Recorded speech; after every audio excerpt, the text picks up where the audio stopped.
Amazon FBA private label, one of the most talked about topics in the e-commerce space in 2023. All these gurus are going to tell you that it's one of the best ways to get into making money online. It's the easiest ways to sell on Amazon. It has the most potential. And in fact, it's actually not all that it's chalked up to be.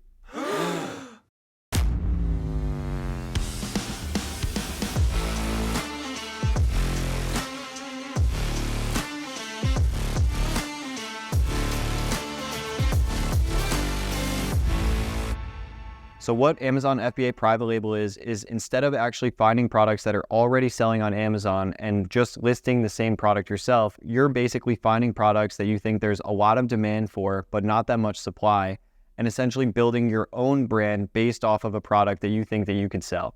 So for example, there's the top salt shaker that's on Amazon FBA, and let's say that was Joe's Salt Shaker. That's a private label brand that's only sold by that seller, and they're manufacturing that product either from China or their own manufacturing facility and then selling it on Amazon. Nobody else can sell it. Nobody else can hop on their listing. If they do, they're going to get taken down, frankly, because nobody else can actually purchase that product. However, what you're going to be doing is you're going to be building out John's Salt Shaker. So it's basically just like my salt shaker or the competitor's salt shaker, but just a slight tweak that you think that you could provide to make the product just a little bit better, branding it as your own, making the packaging a little bit better or getting it for a better price from a supplier, and then selling it yourself. Private label is good because you're the only person that can sell on your listings. So once you get them going, that is something that nobody else can touch and nobody else can mess with. And then you're free to actually sell that product on its own, and you essentially have no competition on your listing. But that's frankly the biggest problem with that model is you're building your own listing. So when you're building your own listing, the first salt shaker in the example might be ranked 1,000 in home and kitchen.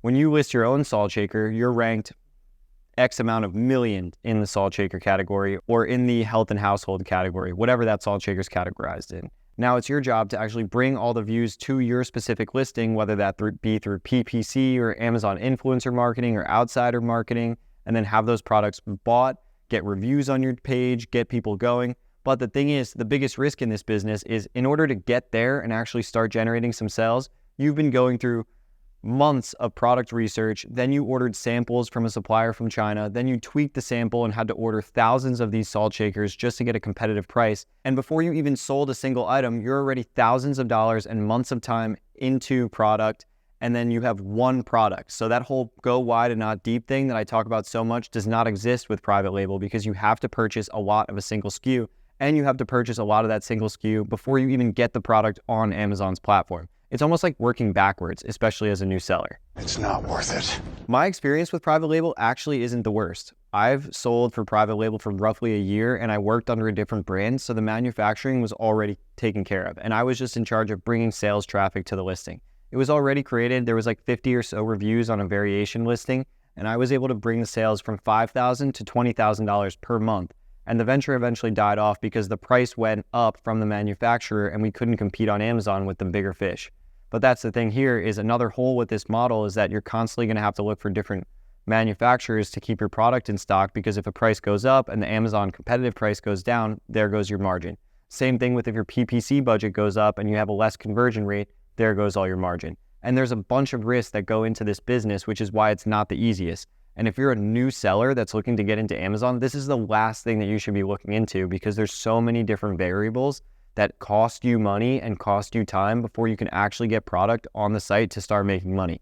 I think private label is better suited for somebody that just did their first $1 million in sales and wants to invest $10,000 back into their business and launch maybe 2 or 3 private label products after they already understand Keepa, after they already understand keywords and PPC and all the different things that go into selling on Amazon.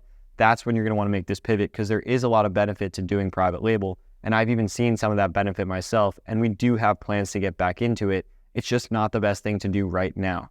And if you're brand new to selling on Amazon, this is almost how to lose money with Amazon FBA 101, because you're going to have a lot of money invested into one product. And if that product even goes slightly not to the way you planned, you either lost all of your profit, lost months of time, or even worse, lost time and money.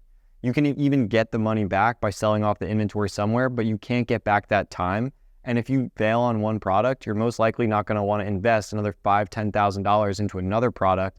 But if you went the other route and went wholesale or online arbitrage, you could have already tested 100 different products and done a ton of different research in that 3 to 6 month span and with those $10,000 to $20,000 that you invested and actually been generating sales. I'm learning a lot from you right now, dude. So hopefully all this information taught you guys that private label is not the best method to get started with, especially if you're a beginner, and there are a lot more risks than are talked about with the model.